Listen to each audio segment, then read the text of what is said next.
Hi and welcome to Lacaso Teaches YouTube channel. Maanta waxaan rabnaa inaan idin tuso sida laptopkiina markuu culusaado loo fududeeyo. Culayska markaan badanaa waxa ku keena waa markii ay software-radu ku badan yihiin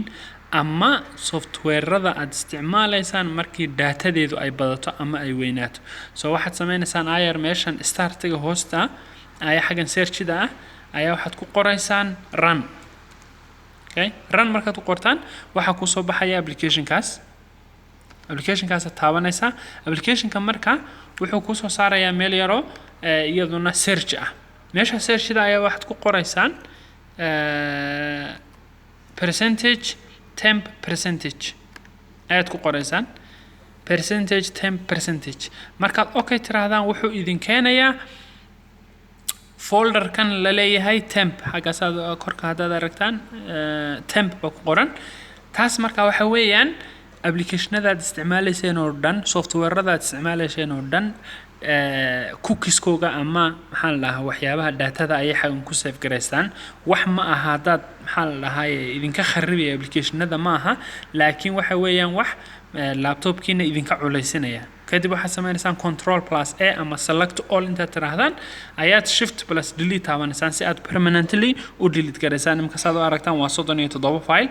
yes baad leedahay marka haddii uu jiro application aad isticmaalaysaan marka intaan delete gareyn waa inaad application-nada oo dhan ama software-rada oo dhan aad wada xidhaan si uunan idinku soo saarin calaamadan marka waxay ku sheegaysaa maadaama Chrome-kayga maadaama uu furan yahay Chrome maadaama aad isticmaalaysid lama delete gareyn karayo buu leeyahay then waxaad leedahay do this for all application-nada aad isticmaalaysaan ama software-ka aad isticmaalaysaan si uuna kaga delete gareysmin do it for all baad leedahay kadib skip baad leedahay qaybta marka uu skip gareynaya kuwa kale oo dhanna ka delete gareynaya imka intan yar ku hadhay waxa weeyaan inta Chrome-ka ii furan aan isticmaalayo inta la xidhiidha kaliya weeyaan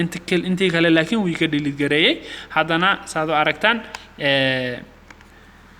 laptopkayga marka wuu fududaanaya okay waxa kaliya aad samaynaysan inaad xagga searchida gashaan run tiraahdaan runta kadibna meesha markay ku soo baxdo aad ku qortaan percentage kadib wuxuu idin geynayaa folder kaasoo application-nada idinku jiro dhan ay cookies-kooga ku save gareystaan okay marka waad ka delete gareyn kartaan waxba software-ka wax uu ka kharibay ma laha laakiin laptop-ka unbu ku fududeynaya isticmaalkiisa ayuu ku fududeynayo busy idinka noqoni maayo aad iyo aad baad u mahadsantiin wax su'aalaad aad haysaan please comment-ga ku soo qora bye